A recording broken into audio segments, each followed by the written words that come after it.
I think it would be a classic understatement to say this is a confusing time for a lot of Democrats, that with so many candidates to pick from for president and also calls for the party to try and move the party back more towards the center, or at least center left.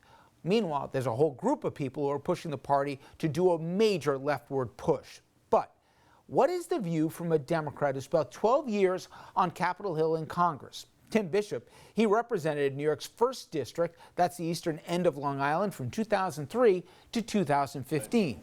His old seat is now held by this guy, Lee Zeldin. He's a Republican who's become pretty much the top Trump cheerleader in the House, so much so that he was on the Trump media team during the impeachment trial. Well, I recently sat down with Congressman Bishop about the state of his party and also of his old congressional district.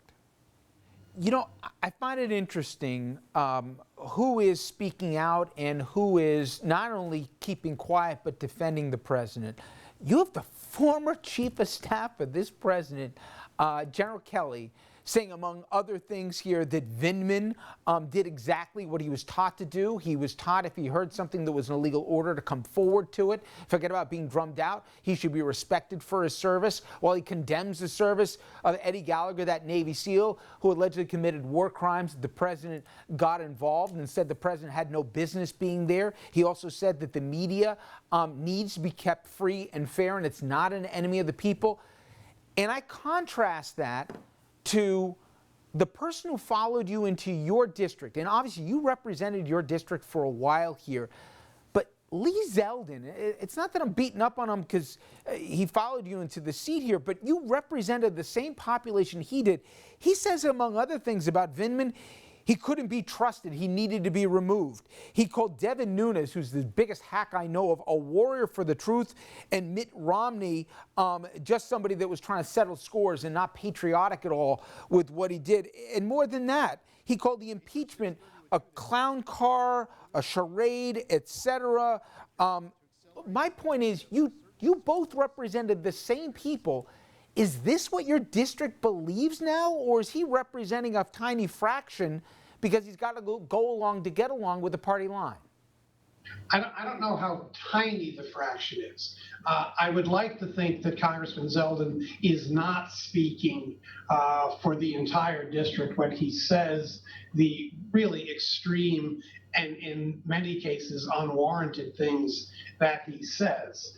We're in uncharted territory here. I don't know in my lifetime if we have ever had a president that has had such a stranglehold on such a significant subset of our electorate. And as a consequence, he has a stranglehold on the members of his own party who rely on the same base that the president relies upon to be their base. I would just like to see some of these people that are now either turning the other way regarding the president or in fact lauding the president. I would like to see them say the exact same things they're saying if the deeds that this president has undertaken or had been undertaken by a President Obama, or dare I say it, a President Hillary Clinton. I'm going to guess that the line of thought and the rhetoric we're hearing would be dramatically different. I know it would be different from several of the members that I served with. And that's a perfect launching point to my last question. You're a private citizen now, and speaking of presidents, given the election season we're in, how do you feel right now where the Democratic Party is? A lot of people thought going into this that Biden and representing the more moderate portion of the wing would have been doing a whole lot better. But yet, in many ways, you know, whatever momentum Bernie Sanders had in 16 certainly hasn't gone away in 20. How concerned are you that both the message and the messenger could have real consequences, you know, come the general, not just for the presidency, but also down ticket? I'm concerned.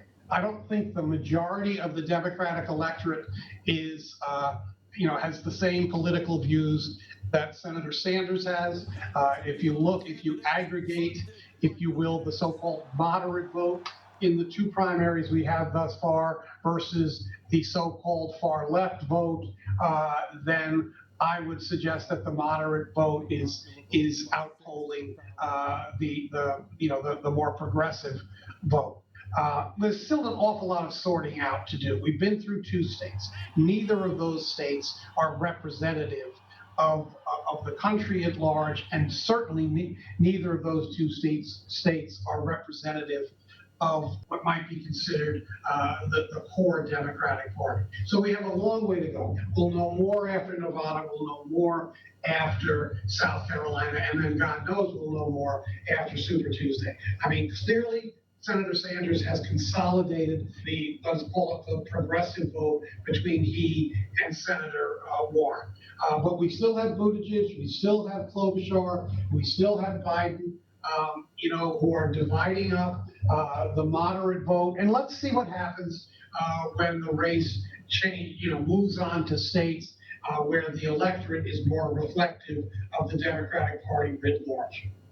Congressman Bishop, I appreciate it as always. Thank you so much for the time. Thank you very much, Richard. We'll be right back, so please stay with us.